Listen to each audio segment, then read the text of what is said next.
toi, tu fais quoi? Salut tout le monde, bienvenue au 5e épisode de Tu fais quoi, le podcast où je vais essayer de deviner ou de comprendre ce que les gens autour de moi font. Aujourd'hui, je suis en compagnie de Charlotte. Comment ça va, Charlotte? Très bien, salut Mathieu, bonjour à tous. Écoute, je suis un peu angoissé parce qu'aujourd'hui, je pense que c'est de loin l'épisode où je suis le plus à la bourre. Donc, tu vois, moi, je vous ai un peu toujours dit que moi, je suis un peu le cobaye de l'incompréhension. Ça me dérange pas de me lancer dans la gueule du loup comme ça, à essayer de comprendre les métiers que je comprends pas tout à fait. Alors, quand on a eu un avocat, ouais, je vois à peu près, un psychiatre, je vois à peu près. Par contre, toi, ce qui est drôle, c'est que je pourrais même pas dire le titre de ce que tu fais parce que depuis que je te connais, à chaque fois qu'on parle de ton métier, je suis comme, je comprends pas du tout ce que c'est. Est-ce que ça te choque quand je dis des trucs comme ça? Pas du tout, je pense qu'on est là pour ça, puis du coup, je pense qu'on va bien rigoler, y a pas de problème.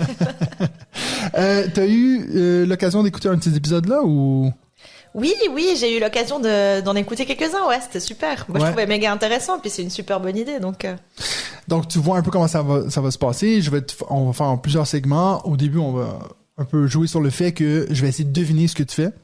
Tu vas me donner une note sur 10, de voir à quel point est-ce que j'ai à peu près raison. Ça marche. Et puis ensuite, on va parler peut-être de ton parcours, qu'est-ce qui t'a mené là, l'importance que ce métier-là prend dans ta vie. Peut-être que toi, c'est juste un métier un peu pour payer ses factures, peut-être que c'est un truc de passion dans ce sens-là. Et puis, on va finir avec peut-être regarder vers l'avenir et puis peut-être des conseils qu'on peut donner aux jeunes d'aujourd'hui qui se cherchent. Ça te va? Génial. J'aurais bien aimé... pouvoir avoir un podcast comme ça quand je cherchais quand le métier jeune. Que je voulais faire, exactement. Cool. Ben écoute, dis à nos auditeurs, qu'est-ce que tu fais comme métier? Alors, je suis chef de produit dans l'ingénierie. Chef de produit? Product manager. Product manager dans l'ingénierie. Exactement. Et là, donc, moi, à partir de ce titre-là, il faut que j'essaie de deviner ce que tu fais on a day-to-day basis. Ce qui est drôle, c'est que déjà, donc nous, on s'est parlé il y a peut-être 2 semaines de faire ce podcast-là. Et puis, je me suis dit, ça pourrait être rigolo et tout. Et puis là, hier, tu m'écris pour dire, écoute, je vais être en retard parce qu'il faut que je prenne des photos d'un produit. Déjà, moi, je me suis dit, mais merde, elle fait des produits. Mais quel produit? Donc, alors, redis-moi encore une fois. Product manager. In engineering. In engineering. Donc, moi, je pense que... Donc, ton métier, voici ce que je pense que tu fais à tous les jours, OK? Essaye de pas rire avant que j'aille fini. Allez, lance-toi, sois fou, dis un truc fou. Donc, moi, je pense qu'il y a des gens qui vont venir vers toi avec une idée de projet. Peut-être que c'est un produit, peut-être que c'est un logiciel, peut-être que c'est... je sais pas trop quoi. Et puis, toi, l'entreprise pour laquelle tu travailles, leur but, c'est d'essayer de trouver à quel point est-ce qu'on peut rendre ça user-friendly, à quel point est-ce qu'on peut rendre ça... marketable, tu vois, de pouvoir le mettre sur le marché, à quel point est-ce que ça peut se vendre. Donc, c'est un peu comme du consulting, je dirais, des gens qui viennent un peu vers toi pour peut-être savoir à quel point est-ce que c'est faisable ou pas. Et puis, une fois que ça c'est mis en place, ben là, peut-être que vous allez opérer à essayer de le mettre en place. Étant donné que tu me dis aujourd'hui que tu avais dû prendre des photos d'un produit, j'imagine aussi que ça fait partie de votre job de dire que le côté peut-être un peu marketing, c'est aussi vous qui gère. C'est à peu près ça. À fond, mais écoute, franchement, je suis impressionnée par ta définition. C'est vraiment assez correct, en fait. C'est pas tout à fait juste, mais... Si t'avais à mettre une note sur 10? Mais franchement, un honnête 7. 97? Un honnête 7. J'ai compris un honnête. Je crois que t'as dit 97, j'étais comme, putain, c'est vraiment bon. Non, abuse pas, quoi. Ok, honnête 7. Ok. Un bon 7. Alors, c'est quoi que j'avais juste, puis c'est quoi que j'avais pas du tout? Alors, ce que t'as juste, c'est que quelqu'un qui gère des produits ou un product manager, c'est exactement ça. C'est quelqu'un qui va réfléchir, en fait, à l'idée de mettre, de commercialiser un produit. Est-ce que c'est une bonne idée? Est-ce que c'est marketable? Est-ce que c'est quelque chose qui va bien se vendre? Comment on va le positionner? Donc, il y a vraiment ce côté marketing, mais il y a aussi ce côté R&D, ce côté, de la techno. Est-ce qu'on peut développer ça comme technologie? Est-ce que c'est, un produit qui est une bonne idée, mais qui est aussi bien facilement commercialisable. Mais du coup, c'est pas du consulting parce qu'en fait, moi, je fais ça dans ma compagnie. Et ma compagnie, c'est une entreprise qui développe du coup des produits pour faire, par exemple, une application bien spécifique dans l'ingénierie. Et moi, dans cette compagnie, je les aide à définir si c'est un bon produit, si c'est un produit qui va bien se vendre, mais pour la compagnie en question. Donc, c'est pas du consulting, en fait. Mais c'est quoi qui fait un bon produit? Eh ben ça c'est une excellente question en fait. J'imagine que c'est la question que tu gères à tous les jours. C'est ça mon métier en fait. Qu'est-ce qui fait un bon produit? Est-ce que ce qui est super c'est que je touche à tout. Dans notre entreprise, il y a des gens qui font du R&D, donc qui développent des technologies super cool, super niche. Mais est-ce que ça va bien se vendre? Est-ce que c'est utile? Comment on va la commercialiser? Qui vont être les bons partenaires? Est-ce que c'est quelque chose qui est vendable? Est-ce qu'il y a un marché pour ça? Et si c'est le cas, comment on va le positionner? Comment on va le nommer? Comment on va le marketer? Comment on va approcher nos clients avec ce produit? Et comment on va le défendre, en fait, tout simplement. Ouais.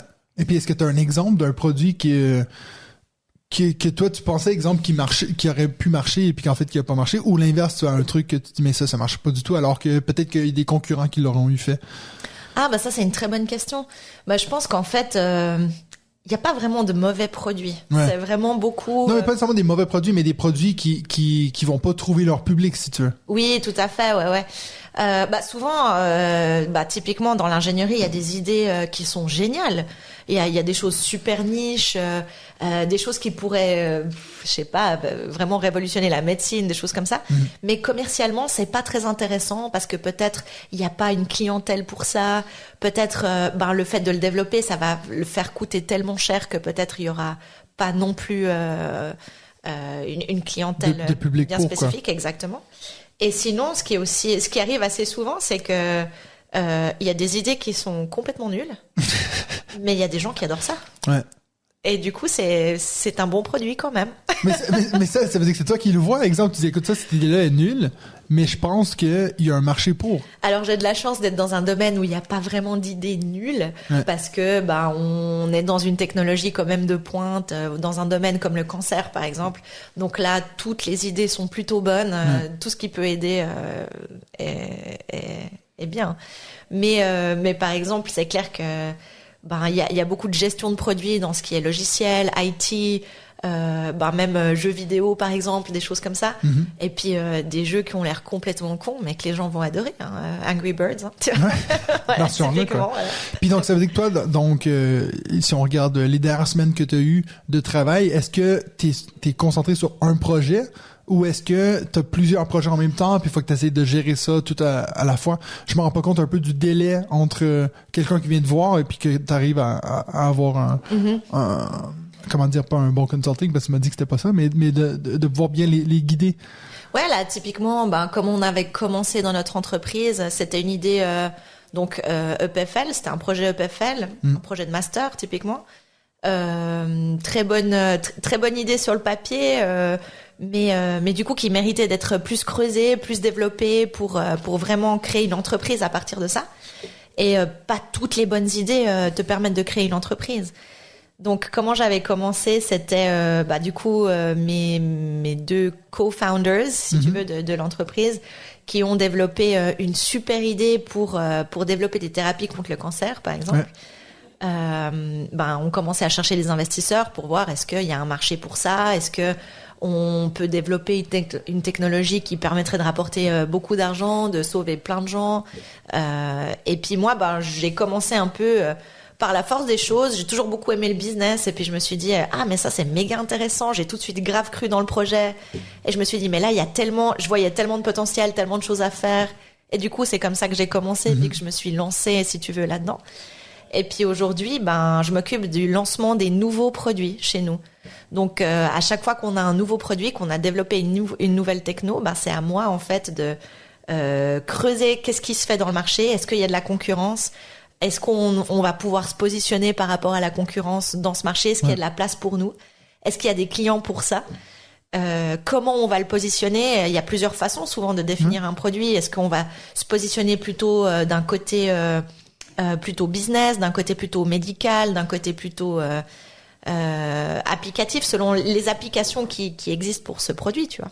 Mais ça veut dire que si toi, exemple, on t'amène un projet pour une application, un produit ou etc., ça veut dire que toi, tu vas devoir, ton travail de recherche, ça va être de regarder les concurrents, voir est-ce que c'est quelque chose qui marche bien, qu'est-ce qui pourrait être fait mieux, c'est quoi, j'arrive pas à me rendre compte quand tu dis que tu fais de la recherche, mais jusqu'à quel point est-ce que tu vas aller sonder les gens, voir qu'est-ce que vous aimez de cette application-là, ou c'est vraiment juste en termes de statistiques? ben il y a une analyse de marché assez importante à faire avant toute chose. Donc tu dois vraiment regarder qu'est-ce qui existe aujourd'hui dans le marché. Si quelque chose existe, parce que ça arrive aussi que rien n'existe encore. Que c'est les premiers, et là, du quoi. coup, t'as un marché complètement libre et du coup, t'es libre de te lancer tout seul. Ce qui est hyper challenging parce que du coup, t'as pas de comparatif non plus. Mais une partie super intéressante, bah c'est ça, c'est l'analyse de la concurrence. Qu'est-ce qui existe? Qu'est-ce qu'on peut faire mieux? Aller voir les clients en fait de ces technologies, aller leur demander quels sont tes besoins en fait?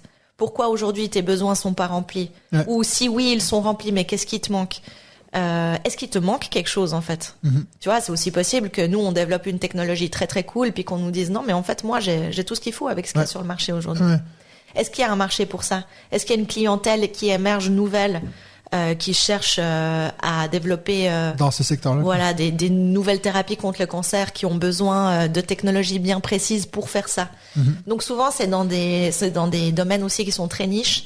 Du coup, on a la chance de pouvoir en fait défricher et explorer nous-mêmes ce nouveau marché. Ouais. Et comment on fait ça? Ben c'est vraiment il y a beaucoup d'interviews de personnes, il y a beaucoup d'analyses de ce qui se fait déjà. Il y a beaucoup en fait de recherche aussi sur les nouvelles technologies qui sortent. Donc comme c'est toujours des domaines de pointe et puis des choses qui viennent d'émerger, eh ben tu dois vite comprendre en fait quels sont les enjeux, qu'est-ce qui manque, qu'est-ce que toi tu peux apporter avec ta techno et comment tu peux combler un gap en fait dans le marché. Ben, j'imagine, là, on parle de technologie émergente. J'imagine que tout ce qui est intelligence artificielle, ça vous touche particulièrement. Typiquement, ouais, ça a été une révolution. Donc forcément, il y a des besoins pour ça. C'est aussi une mode, donc il faut faire attention dans le sens Est-ce que ça va durer? Voilà, est-ce que ça va durer? Est-ce que tout le monde va se lancer là-dedans et puis du coup, ben nous, on va arriver peut-être un peu tard? Est-ce que notre techno est suffisamment développée pour en fait concurrencer celles qui sont déjà sur le marché? C'est hyper intéressant, tu vois. Ouais. Et puis donc, sur toutes les gens qui viennent vous voir, est-ce que c'est toutes des Suisses ou c'est des gens d'un peu partout dans le monde francophone qui vont avoir recours à vos services? Bah moi, typiquement, je fais ça pour ma propre entreprise. Donc en fait, moi, on a une équipe R&D chez nous qui développe voilà des technos dans le domaine de l'isolation cellulaire, typiquement. Et pourquoi c'est intéressant d'isoler des cellules? Pour plein de raisons différentes. Pour faire des thérapies contre le cancer, pour mieux étudier les cellules, pour mieux comprendre l'être humain, pour mieux développer des thérapies.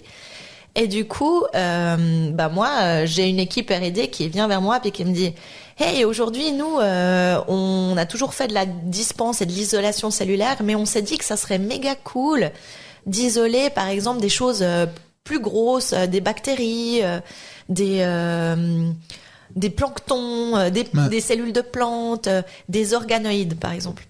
Ça, c'est typiquement des amas de cellules qui sont aujourd'hui très intéressantes à étudier, qui sont très à la mode.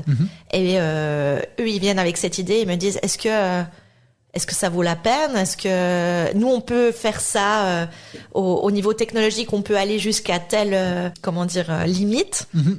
Est-ce qu'il y a un marché pour ça? Ouais. Alors nous, moi mon rôle c'est de me poser avec eux, c'est de voir quelles sont les limites de la techno, qu'est-ce qu'on peut développer, est-ce qu'il y a un besoin pour ça, est-ce que c'est intéressant, est-ce que c'est pas trop différent ou trop semblable à ce qu'on a déjà fait, est-ce que c'est un créneau intéressant au niveau business pour nous, tu vois. Ouais. Donc en fait, il y a un aspect business très intéressant où vraiment tu dois vraiment étudier le marché pour bien comprendre en fait ce qui se fait, ce qui va se faire, ce qui va être le prochain trend. Et puis il y a aussi des notions de technologie assez importantes à avoir, d'où c'est en ingénierie, c'est pour bien, si tu veux, cibler aussi la technologie et les limites de ce qu'on peut faire avec notre équipe en fait. Ouais.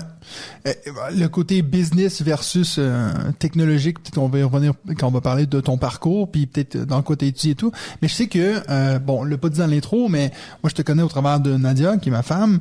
Vous vous connaissez depuis longtemps. Et puis je sais que dans les tout débuts que on a commencé à sortir ensemble, elle était venue te voir aux États-Unis. C'est juste. Où tu travaillais pour la même entreprise ou pas du tout? Pas du tout. Non. Je travaillais pour la Confédération à l'époque. Ah. Et la Confédération, elle a un organisme en fait qui encourage les startups suisses à aller chercher des investisseurs aux États-Unis pour développer des technologies et les inventions suisses. Ouais. Et puis je me souviens que tu avais une histoire assez marrante sur le fait que les Suisses avaient un peu plus de peine à se vendre quand ils avaient une bonne idée comparé à des Américains ou des Canadiens. Nous, on est assez forts à ça parce que toute notre vie, on s'est fait dire, mais oui, t'es spécial, t'es important et tout. Alors qu'en Suisse, c'est toujours, il faut pas que tu sortes du lot, il faut que tu sois un peu neutre, humble. comme tout le monde. Ouais, c'est ça, non? Oui. Donc, mais ça, c'était dans quel cadre que t'avais dû faire ça? Là, il y avait en fait des jeunes entrepreneurs qui venaient pitcher leurs idées de technologie à des investisseurs américains, un peu sharks, dans le but de d'avoir les fonds nécessaires. Voilà, obtenir des fonds pour développer leur entreprise et leur future idée. Alors, bah oui, c'est vrai que du coup, culturellement, c'est tellement différent. Donc, là, t'avais un panel d'investisseurs américains et t'avais des Suisses, jeunes entrepreneurs encore assez humbles, qui venaient, pitcher, vendre leur idée à ces investisseurs. Donc ça devait être une expérience assez particulière, quoi. Ah oui, c'était ultra intéressant parce que du coup, t'avais vraiment culturellement ces deux aspects où d'une part, t'as des gens qui essayent de vendre leur idée. Puis toi-même, tu les écoutes et puis tu te dis, mais est-ce que j'achèterais ça ou pas? Tu vois, je trouvais ça, c'était une formation pour moi hyper intéressante. Alors que t'étais convaincu avant, mais une fois que tu les entends parler, tu dis, c'est pas ce que je croyais que tu m'avais dit dans la façon de vendre. C'est marrant, mais j'aurais pas dit ça, tu vois. C'est clair. Et puis, je sais aussi que, donc, dans l'entreprise où tu travailles maintenant, c'est majoritairement masculin. Est-ce que c'est vrai? Tout à fait, ouais. Oui. Je pense que l'ingénierie, en général, c'est majoritairement masculin, mais il y a de plus en plus de femmes, Go girls! Yay! Mais en quelle façon est-ce que toi t'as pu un peu sortir du lot puis qui t'a peut-être démarqué de d'autres pour pouvoir travailler dans des entreprises qui sont majoritairement masculines? Est-ce que tu as une réponse à ça ou est-ce que c'est right place, right time? Ah, ça c'est une bonne question. Je pense qu'il y a un peu de right place, right time. Ouais. Je pense qu'il y a beaucoup de travail de légitimité à faire. C'est dur de se sentir légitime dans ce domaine. Mais en fait, je pense qu'il faut avoir aussi, faut savoir se vendre aussi assez bien. Donc, étant donné que c'est toi qui va donner à toutes les autres Suisses les conseils qu'il faut, toi tu les connais déjà toi-même pour toi-même. Mais je voudrais bien savoir les appliquer aussi bien à moi-même, mais c'est toujours plus dur de les appliquer pour toi-même que de les appliquer pour un autre domaine. Ouais, bien sûr. Tout à fait. Et puis donc, ce job-ci que tu fais, tu l'as toujours eu fait dans la même entreprise ou est-ce que tu l'as eu fait sur d'autres entreprises? Non, je l'ai fait dans d'autres entreprises. Et puis c'était la même chose? C'était légèrement différent. Ça s'appelait business development. Ça s'appelait. En fait, c'est vrai que le développement de produits, la gestion de produits, c'est un mix, si tu veux, de R&D, de research and development, de business, mais aussi de marketing. Donc ça t'oblige à interagir avec beaucoup de monde. Du coup, avoir pas mal de notions business, mais à la fois techno et tout autant marketing. Donc c'est vraiment un peu plein de domaines différents qui se mélangent. Ouais. C'est drôle parce que moi je l'ai dit dans l'intro de ce podcast, mais moi j'ai un père qui est alors il a sa propre entreprise à lui qui est une petite entreprise. Puis toute ma vie, je l'ai vu faire des jobs que je me rends compte qui maintenant étaient divisés par plusieurs personnes parce que bien sûr sur des grosses structures, tu peux pas être tout seul à faire tout ça. Alors que mon père faisait tout lui-même. Puis je me rends compte, et j'ai eu la même chose avec le premier épisode que j'ai fait avec un regional supply chain manager. Puis je me rends compte que dans des grandes entreprises, t'as pas le choix d'avoir des personnes type pour pouvoir faire ces différents jobs-là. C'est très compartimenté, Ouais. Et puis, est-ce que des fois, ça t'arrive d'avoir comme peut-être des idées ou de vouloir faire quelque chose puis te dire, alors là, c'est peut-être pas mon secteur, peut-être que je sors un peu de mon cadre, ou est-ce que, parce que vous avez une bonne équipe, vous arrivez un peu à faire ce travail d'équipe, ou est-ce qu'il y a vraiment ce truc un peu comportementé comme ça? Moi, quand j'ai commencé à travailler dans l'entreprise où je travaille aujourd'hui, c'était une start-up, en fait. Moi, j'ai été le premier employé de cette entreprise. Ah ouais? Donc, alors que maintenant, vous êtes combien? Maintenant, on est une vingtaine. OK. Quand même, ouais. À l'époque, c'était même pas encore une entreprise. C'était même pas une start-up. C'était genre deux gars qui avaient une super idée. Ouais. Et du coup, moi, je croyais en cette idée. Moi, je croyais en ces deux gars. Moi, je croyais au potentiel de notre idée, quoi. Ouais. Donc, je pense que ça faisait beaucoup. Ce côté un peu passion, ce côté un peu genre, je suis persuadée que ça peut faire du business et que ça peut faire du bien aux gens et qu'il y a une clientèle pour ça. Ça m'a beaucoup aidé, en fait, à, je pense, prendre des bonnes décisions aussi, et puis à éventuellement avoir un peu le pif pour aller dans la bonne direction. Ouais.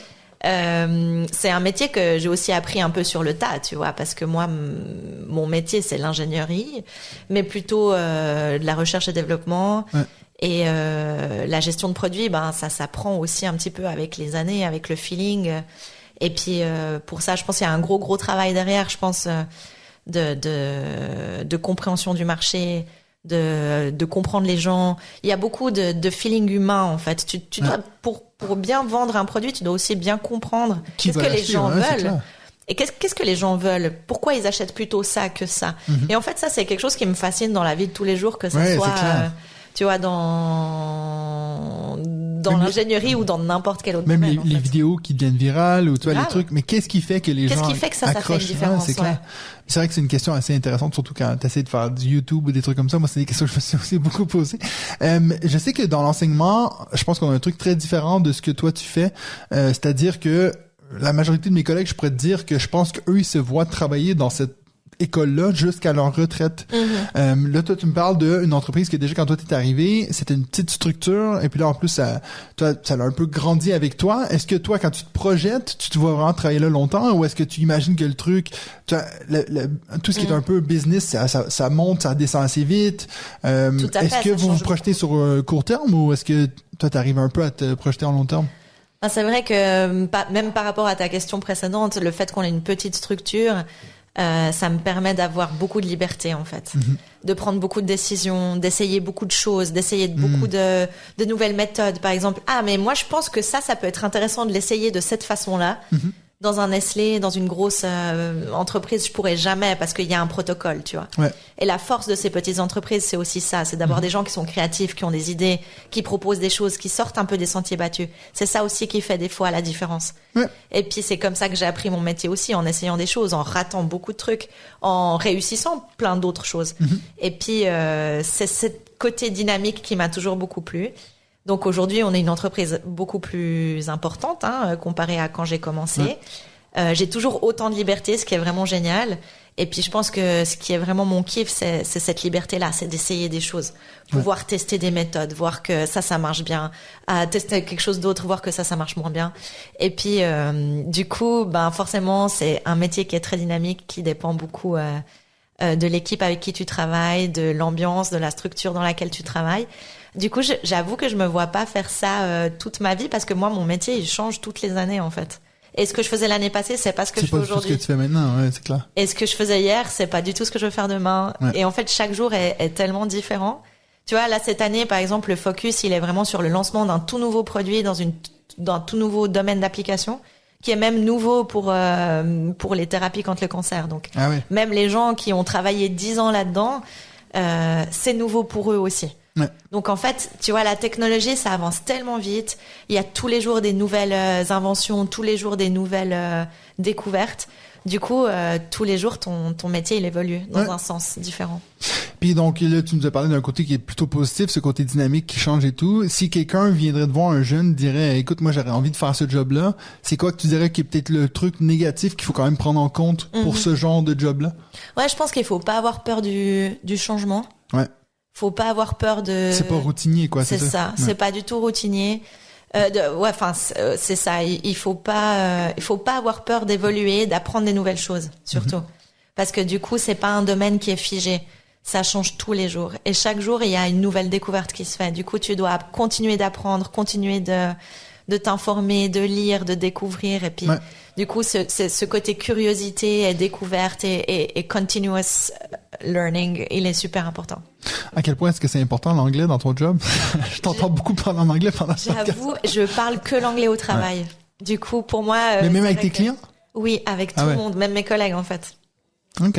Alors que personne n'est techniquement anglophone. C'est tout donc en tant que seconde langue, quoi. C'est parce que je pense le domaine de la techno et tout ce qui est life science, biologie, technologie, c'est quand même 100% en anglais. Ouais, quand même. Bon, ça, c'est le cas de beaucoup de métiers au final. Tu sais, c'est vrai que s'il y a un truc qui reste dans tous les podcasts que j'ai fait pour le moment, c'est que l'anglais est quand même assez essentiel, quoi. C'est vrai. Donc ça, on peut pas y échapper. Mais je pense qu'il faut pas avoir peur. Il y a plein de gens qui étaient pas forcément anglophones à la base, pour qui l'anglais c'était peut-être un petit peu plus difficile au début. À l'école, mais... tu dis. Ouais. Oui, bien sûr. Mais moi, c'est ce que je dis tout le temps à mes élèves. Des fois, Ouais, juste faut pas d'avoir la avoir peur, confiance, ça compense pour les 2-3 fautes d'anglais, tu vois. Bien sûr, total. Alors que t'as des élèves qui sont très bons en anglais, mais qu'ils font toujours un peu ce côté, je suis gêné parce que j'ai un accent, mais c'est pas là avec ça que tu vas aller loin. On quoi. a tous un accent, je pense. Ah oui, c'est clair, c'est clair. Moi, je suis le premier à le savoir, quoi. Ben écoute, on va passer maintenant au prochain segment, qui est donc de parler de ton parcours, parce que c'est quand même, t'as quand même un job qui est assez spécifique, si on veut. Mais toi, tes études, tu les as fait en quoi? Moi, j'ai fait des études ingénieur biomédical en sciences de la vie à l'EPFL. OK. Et puis donc ça, c'est quelque chose que tu as toujours voulu faire, ou c'est à partir de quel moment? J'imagine que c'est pas quelque chose qu'à 5 ans, tu dis, moi, je veux faire de l'ingénierie biomédicale. Non, c'est clair. Ouais, c'est une bonne question. C'est vrai que moi, j'ai toujours bien aimé construire des trucs. J'ai toujours bien aimé voir le concret, en fait, tu construis un truc et tu l'as, puis tu peux faire quelque chose avec. Ouais. J'ai toujours trouvé ça fascinant. Du coup, j'ai toujours beaucoup aimé la médecine parce que j'aimais bien l'idée du care, de prendre soin des gens, de faire quelque chose d'utile pour la société. Ouais. Et puis, du coup, j'ai toujours beaucoup aimé la biologie parce que j'adorais la nature. Enfin, voilà, j'ai toujours bien aimé ça. Puis après, je me suis dit, mais si en plus, avec tout ça, je pouvais construire un truc, ce serait génial. Ce serait encore mieux. Voilà. Du coup, l'ingénierie, c'était ça. Lors du second épisode que j'ai fait, il y avait Célia qui était là, qui était donc ma pote cinéaste, qui parlait du fait de se définir par un verbe. Je sais pas si tu l'as écouté cet épisode-là, mais je trouve ça assez intéressant parce que c'est vrai que la question, ça c'est même le titre de ce podcast, on vous demande souvent, tu fais quoi dans la vie? C'est un peu le truc. Puis elle disait tout le temps, moi je dis aux jeunes, est-ce que tu pourrais trouver un verbe qui définit ce que tu veux faire, tu vois? Cette idée, moi c'est clairement, je l'ai souvent dit, moi c'est clairement parler. Parce que je sois prof, que je sois youtubeur, j'aime bien que je parle et puis que les gens m'écoutent, tu vois. Donc toi tu parlais de cette idée de créer. Est-ce que tu penses que c'est vraiment ça qui a comme guidé tous tes choix Total, ouais. Jusqu'à maintenant? Et puis est-ce que tu peux dire que dans le métier que tu fais maintenant, tu as l'impression de créer quelque chose? Ouais, complètement. Ouais. C'est ça en fait qui m'a toujours hyper attirée dans les petites structures, les startups. C'est vraiment t'as une idée, puis tu construis un truc, puis tu le vends aux gens, quoi. Je trouve ça génial. Et puis surtout quand ça fonctionne. Ouais. J'imagine que toi t'as des retours aussi de voir si ça marche bien, ça. À moi, un client qui me dit mais je suis trop content d'avoir acheté ça, ça m'aide énormément tous les jours. Je trouve ça génial. Et puis vous gérez comment la situation inverse? C'est-à-dire quelqu'un qui dit ça n'a pas marché, vos conseils, machin. Est-ce que j'imagine que ça arrive? Alors nos conseils, pas forcément, parce que nous on développe des instruments pour faire de la thérapie contre le cancer, typiquement. Ouais. Donc moi, cette idée de faire quelque chose de bien pour la société, déjà, c'est hyper important pour moi. Ouais. Mais après, tu vois, avoir un client qui est en plus, ça lui facilite la tâche. Tu vois, par exemple, il développe des vaccins et puis ça lui permet d'aller plus vite, de travailler mieux, plus confortablement. Et il me le dit, mais pour moi, c'est la vie. Ouais. Si à l'inverse, il me dit non, mais ton produit c'est pourrave. Là, je pense qu'il faut savoir se remettre en question. Ouais. Et ça, c'est important aussi, tu vois, prendre le recul, se dire, ok, j'ai aussi ça comme feedback, c'est tout aussi important. Comment je peux améliorer, comment on peut changer les choses. Là, on fait une réunion d'équipe, allez l'équipe R&D, comment on peut changer ça, comment on peut améliorer, comment est-ce qu'on peut apporter une amélioration déjà à ça, tu vois. Ouais. Donc mon métier, il est un peu central, un peu pivot dans une équipe. Entrepreneurial, parce que du coup je dois parler avec la team business qui est souvent le CEO, tu vois, celui qui va driver le business de son entreprise. Je dois m'aligner avec sa stratégie à lui pour aussi discuter avec l'équipe R&D pour bien définir les specs techniques de notre instrument pour pouvoir, si tu veux, faciliter la tâche à nos clients et à la fois être sûr que je le commercialise comme il faut, donc en plus que je communique correctement à propos de notre produit. Ouais. Donc tu vois, il y a quand même une composante humaine hyper importante où je dois bien communiquer. Il y a une composante business où je dois être quand même alignée avec les besoins de notre entreprise, de nos investisseurs, de notre CEO, mais en plus faciliter la tâche à notre équipe technique qui a des specs qui les limitent, tu vois. Donc en fait notre boulot c'est vraiment résoudre des problèmes. Et ça, je trouve ça génial. Il y a plein de gens qui détestent les maths parce que les maths, c'est des problèmes. Mais c'est aussi la satisfaction d'avoir résolu un problème. Ouais, c'est clair. Et t'as tellement une infinité de possibilités pour résoudre un problème. Mm-hmm. Et t'as une telle créativité que tu peux apporter là-dedans. Il y a en fait une infinité de solutions. Il n'y a pas qu'une seule solution. Et ça, c'est vraiment hyper intéressant, quoi. Ouais. Moi, il y a un truc que j'ai établi très tôt dans ce podcast, c'est que je voulais pas qu'on parle de salaire. Mais en termes de comment toi t'es payé, est-ce que c'est par rapport aux projets qui ont du succès ou pas, ou est-ce que toi t'as un salaire fixe qui est dicté par ton entreprise? Alors ça, je crois que ça dépend beaucoup des politiques d'entreprise. Okay. Je sais qu'il y a beaucoup d'entreprises pour lesquelles c'est un poste à salaire fixe. Ouais. Et il y en a plein d'autres pour lesquelles, et je crois que ça devient de plus en plus à la mode, où tu as un salaire fixe et une part variable, selon Okay. les objectifs. Donc si tu es hyper entreprenant, hyper créatif, hyper bon dans le business et que tu as en plus atteint tous les objectifs de l'année, ben je pense que tu as droit à un bonus. Mais je pense que ça c'est valable pour tout plein Ouais.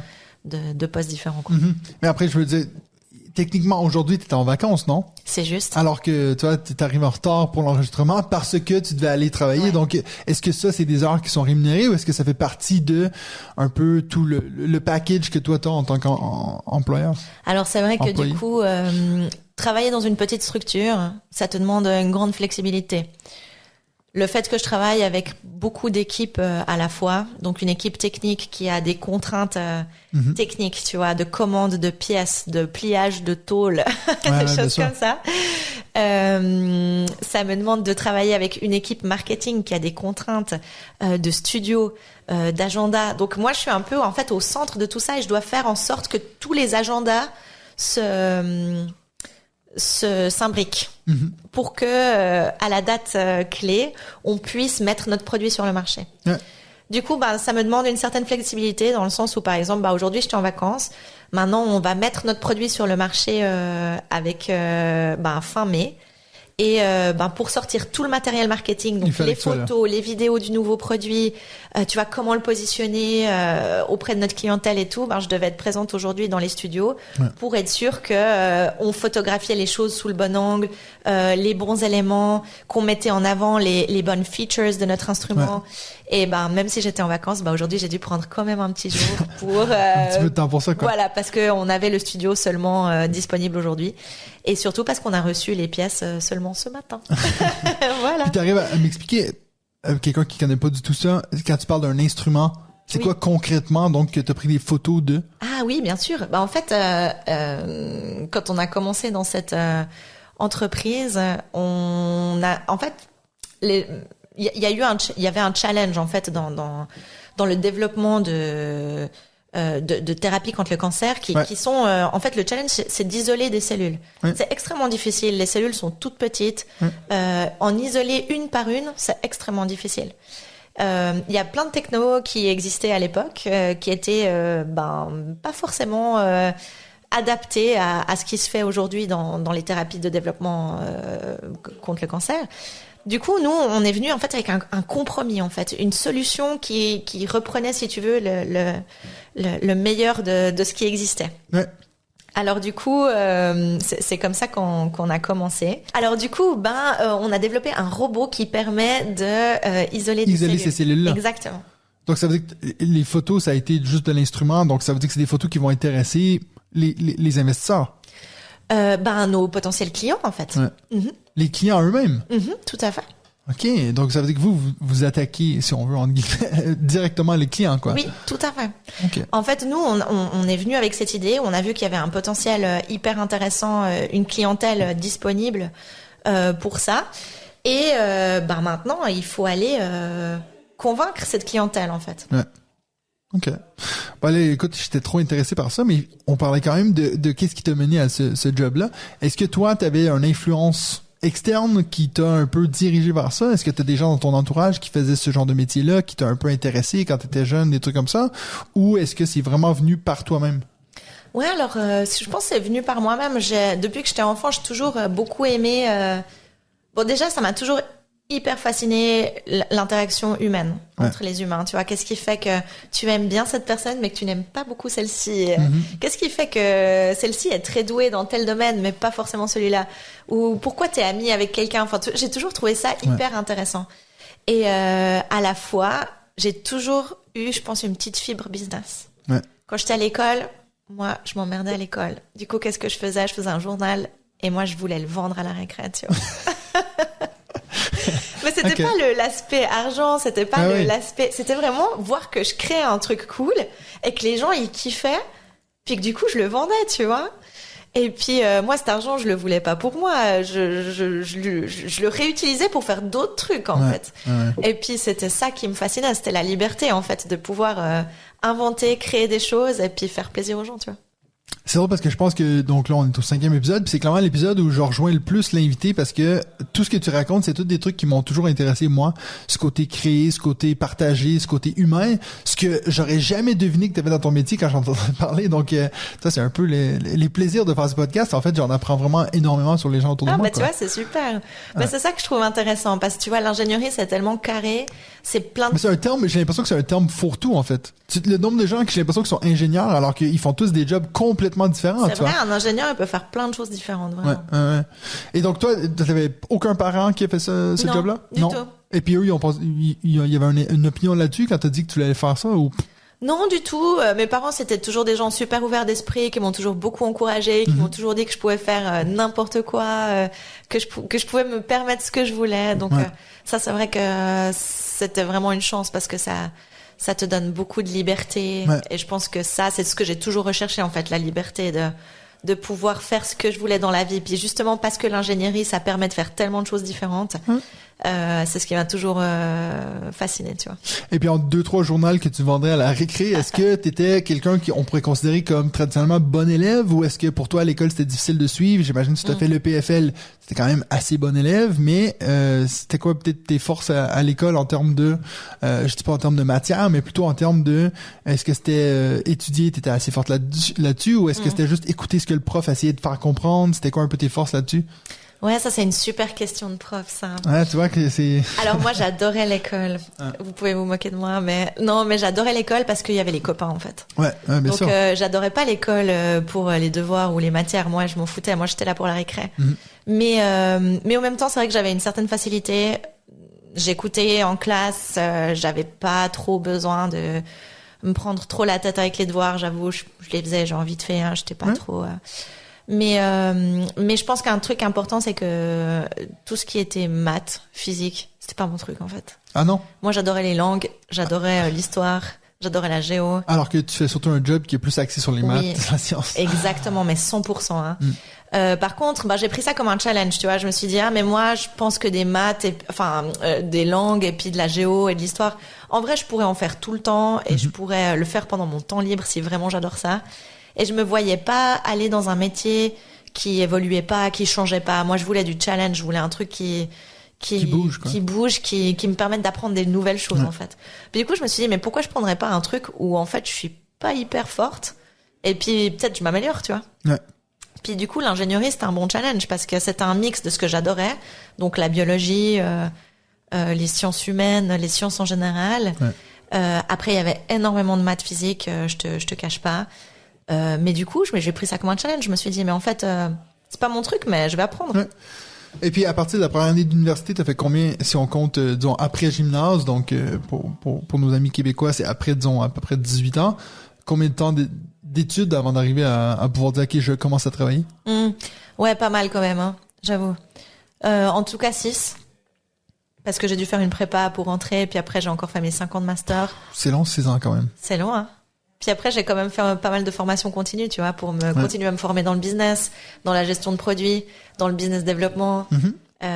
Donc ouais, je continue encore d'ailleurs de faire des formations. Je suis en ce moment même en train de faire une formation de gestion de produits, alors que c'est mon métier, mais parce qu'il y a toujours des choses à apprendre. Oui, mais est-ce que cette formation-là est obligatoire ou c'est toi Elle n'est pas obligatoire. C'est toi qui veux un peu te spécialiser là-dedans, quoi? Moi, je pense que, tu vois, vu que c'est un métier qui évolue beaucoup, il faut que tu sois au taquet puis que tu sois toujours à la page. Et tu disais avant que dans ton milieu, c'est un milieu qui est surtout très masculin. Est-ce que ça, c'était aussi vrai pendant tes études? Bien sûr, ouais. 100%.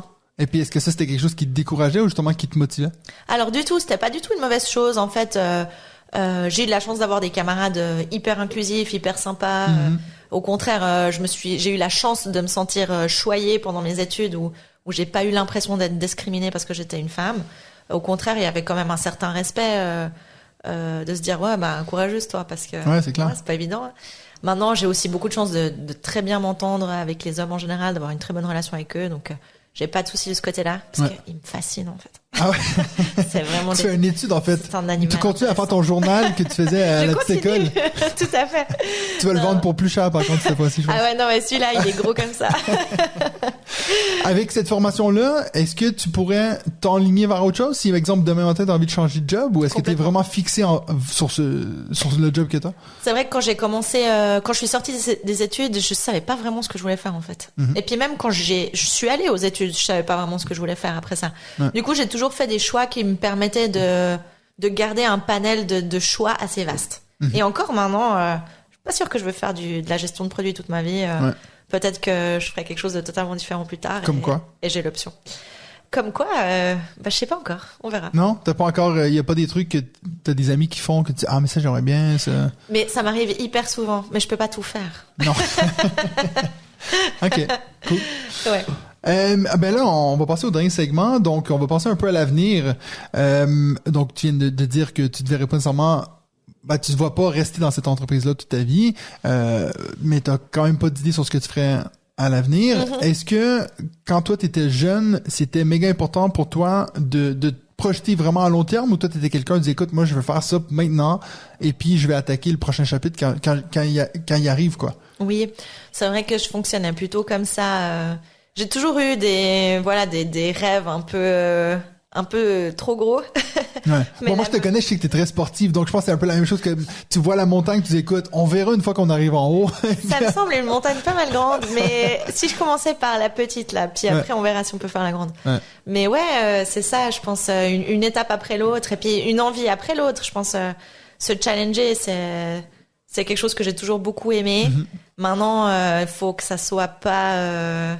faut que ça soit pour toi-même. Faut que ça soit une envie de te dépasser, mais qui te regarde toi et qui soit pas forcément une comparaison avec ton prochain, tu vois. Ouais. Faut pas vouloir aller plus loin parce que l'autre, il a fait plus ou il a vu plus gros. Je pense que c'est une envie de te dépasser toi-même, de te challenger toi-même. Et puis c'est comme ça que moi, j'ai toujours entrepris ces challenges, ouais. Je suis quand même gentleman, donc je vais pas te demander ton âge, mais ça fait combien de temps que tu travailles dans cette entreprise? Ça fait 5 ans. 5 ans. Ouais. Et puis, est-ce que tu arrives à dire que dans ces 5 ans-là, j'imagine que toi, tu as dit que tu as commencé, vous étiez pas beaucoup, maintenant vous êtes beaucoup. Est-ce qu'il y a des jeunes qui arrivent dans l'entreprise que tu te rends compte quand même qu'il y a un début de gap générationnel, c'est-à-dire, eux, ils fonctionnent pas de la même façon sur certains aspects. Et puis, est-ce que tu vois ça peut-être potentiellement s'approfondir, ce genre de gap générationnel entre toi puis les plus jeunes, si on veut? Alors, j'avoue que ça m'a pas encore frappé. Non. Pas au niveau de l'éthique de travail ou du travail en général. Seulement quand mon collègue il m'appelle fraté. Ah ouais. Là, j'avoue, je sens qu'il y a un gap. Et tu dis non, je rigole. Non, ça non. Mais sinon, pas au niveau de l'éthique de travail, pas au niveau de l'envie. Ce que j'aime beaucoup chez les jeunes qui arrivent en entreprise, c'est qu'ils sont ultra frais. Ils ont plein d'idées. Et ils sont pas encore formatés, tu vois. Ils sont pas encore déprimés par le monde du travail et toi, tu dis qu'après les responsabilités. 5 ans, t'es déjà un peu déprimé par le... Non, du tout. Mais tu vois, c'est vrai que quand tu travailles en entreprise, il y a beaucoup de règles, il y a beaucoup de structures. Tu dois te plier un petit peu aux règles de l'entreprise, au code du monde du travail. C'est vrai que quand t'arrives avec ta jeunesse puis ta fraîcheur, t'as pas encore... ce code en fait imposé en toi. Bon, et moi ça fait plus longtemps que toi que je suis dans ce métier puis surtout dans la même entreprise, mais moi ça fait peut-être 9 ans que je suis prof à la même école. C'est vrai que si je regarde quand j'ai commencé au tout début, je déteste dire quand j'étais jeune, mais c'est vrai qu'il y avait un peu ce gap entre les profs qui arrivent aujourd'hui, les stagiaires qu'on a, c'est des gens qui sont très axés encore plus sur l'humain que nous on l'était. Alors tu vois, prof c'est déjà un job qui est très axé sur l'humain, mais ce côté où est-ce que les jeunes ils se sentent bien, tu vois la santé mentale, c'est tout génial, c'est tous des trucs qui sont méga mis de l'avant, puis tu vois j'arrive un peu à suivre, mais je me dis les profs qui étaient de la génération au-dessus de moi, ben eux ils trouvent ça compliqué de suivre. Bon, tu me diras 5 ans c'est pas long, mais est-ce que tu penses que dans ce genre d'entreprise où c'est très business oriented, est-ce que tu penses que c'est tout ce qui est un peu les besoins de l'humain, tout ce qui est social, est-ce que tu penses qu'on met ça un peu de côté pour le profit ou on arrive quand même à un peu gérer ça? Ça, c'est une bonne question. Je pense que la chance que j'ai, c'est que c'est un métier qui est très jeune, tu vois. C'est un métier vu que c'est une petite entreprise ou... Alors non, le métier en soi de gestion de produits, c'est un métier qui est jeune en fait, qui existait pas il y a 10 ans ou 20 ans, tu vois. Alors que l'enseignement... Alors que l'enseignement, ça existe depuis toujours. Ouais. Donc c'est vrai que je sens pas ce gap parce qu'en fait c'est un métier qui est très nouveau. C'est un domaine qui est très nouveau. On parle de choses qui n'existaient pas il y a 5 ans. Hein. Donc même quand je suis sortie des études, il y avait des choses qui existaient pas encore. Donc c'est vrai que je sens pas encore ce gap. Mais c'est vrai que dans les entreprises où tout est business oriented, on a tendance à plutôt privilégier le profit. Ouais. Mais c'est pour ça que je trouve que c'est hyper important que la jeunesse, du coup, elle vienne avec sa fraîcheur. Oui, bien sûr. Protéger ce genre de barrières, tu vois. Et puis peut-être orienter aussi le business dans une direction qui est pas forcément profit, mais qui est peut-être plus sustainable, tu vois. Ouais. Et c'est ça tout l'intérêt du chef de produit, c'est que lui, il peut en fait diriger le business dans la direction qui lui sied. Parfait. Bon, on va finir avec... j'ai 2 petites questions de fin, mais la première, c'est... Moi, j'ai un peu parti ce podcast dans l'optique que j'aurais potentiellement peut-être des jeunes qui regarderaient ou écouteraient ce podcast. Est-ce que tu aurais quoi comme conseil que tu pourrais donner à la petite Charlotte de 15 ans qui est à l'école, qui sait pas trop ce qu'elle veut faire dans la vie? Quel conseil que tu pourrais donner maintenant que tu as cette expérience de vie? De pas se limiter. Il faut pas se limiter. Voilà, de pas se mettre de limites. C'est pas parce que je pense que on est vraiment hyper pressionné par beaucoup de limites internes, dans le sens on t'a toujours dit que t'étais mauvais en maths, donc forcément t'es mauvais en maths, donc forcément il y aura pas d'issue, tu vois. Je crois que c'est pas du tout ça en fait. Ou moi j'ai un mauvais sens de l'orientation. Du coup quoi? Du coup, tu te repères pas dans la ville ou quoi? Je vais rester chez moi quoi. Je pense que tu peux encore voyager. Ouais, c'est clair. Donc oui, je pense pas de limite en fait. Il y a pas de limite. Tu peux faire ce que tu veux vraiment. Ouais. Mais après, ça dépend de toi, du travail que tu as envie d'engager, de la motivation que tu as, de ce qui te fait vibrer quoi. C'est tellement intéressant parce que quand on dit, nous en anglais on dit souvent, tu sais un peu genre sky is the limit, tu fais ce que tu veux. Et puis en fait, j'ai toujours l'impression que les gens pensent que par là on veut dire, mais oui, tu peux devenir un chanteur d'opéra. Mais c'est genre, c'est pas nécessairement ça. C'est plus l'optique de les trucs que tu penses qui te limitent quand t'es jeune. C'est ça. En fait, il faut pas que tu les laisses dicter qui tu es. Exactement. Et puis donc c'est un très bon conseil parce que c'est vrai que c'est quelque chose que c'est pas nécessairement tu peux être n'importe quel job que tu veux. Non, c'est pas ça. C'est que tu dois pas te dire non mais ça je peux pas le faire parce que j'étais nul en maths, parce que j'étais nul en sciences. Exactement. En plus souvent c'est ça. Des fois c'est du par cœur. Aussi, tu vois, c'est une mauvaise expérience. Tu te le mets dans la tête puis tu te le répètes puis tu penses que voilà non mais ça je veux pas faire parce que ça je suis nul en ça. Ouais, c'est clair. Mais qui t'a dit que t'es nul en ça? Ouais. T'en as peut-être pas fait assez pour moi, juste en faire un peu plus. Une de mes histoires préférées que j'aime raconter à mes élèves, c'est que moi, j'étais pas du tout un bon élève. Moi, j'ai toujours passé raclette, tu vois, vraiment tout ce qu'il fallait, le minimum de points. Et puis, j'ai eu des profs que j'aimais beaucoup, que quand j'ai recroisé par après, qui me disaient, mais tu fais quoi maintenant dans la vie? Puis je disais, je suis prof, qui partait, mais un fou rire, tu sais, non, mais pour de vrai, tu fais quoi? Non, mais c'est vrai, je suis prof. Puis il y avait ce côté où eux, ils s'imaginaient pas que je puisse faire ce job-là. Mais c'est vrai que, c'est ça. T'es peut-être la personne la mieux placée, en fait. Mais c'est clair. Tu sais, pour aider des élèves qui sont raclettes, quoi. Voilà. C'est pour ça que je fais un podcast là-dessus. Moi, je trouve ça génial. Dernière question que j'ai pour toi, Charlotte. Après ça, je vais te laisser y aller. J'ai posé cette question à tous mes invités pour le moment. Est-ce qu'il y a un job que toi, tu te demandes, ils font quoi, ces gens-là, dans la vie? Puis que t'aimerais que j'invite sur ce podcast? Mais tous les jours. Ouais. Est-ce que t'as un exemple d'un que je pourrais potentiellement avoir quelqu'un qui pourrait venir sur ce podcast? Alors ça, c'est une bonne question. Non, mais par exemple, tu sais, ces gars qui font les taxes, là. Ouais. Un audit... Oui. OK. Ouais, c'est chiant, ça, non? Ouais. Alors, c'est quoi qui te fascine? C'est pourquoi est-ce qu'ils font ça? Oui. OK, c'est pas nécessairement qu'est-ce qu'ils font. Quand il n'y a pas les impôts, qu'est-ce que tu fais? Je pense qu'ils font les impôts à l'année longue, non? Écoute, ça va peut-être être plus compliqué à trouver parce que je pense que je connais personne qui fait ça. Je peux t'en trouver un. Tu vas en trouver un? Je peux t'en trouver un. Parfait. Merci beaucoup à toi, Charlotte, d'avoir participé à ce podcast. Et puis, nous, on se revoit la semaine prochaine pour un autre épisode de Tu fais quoi?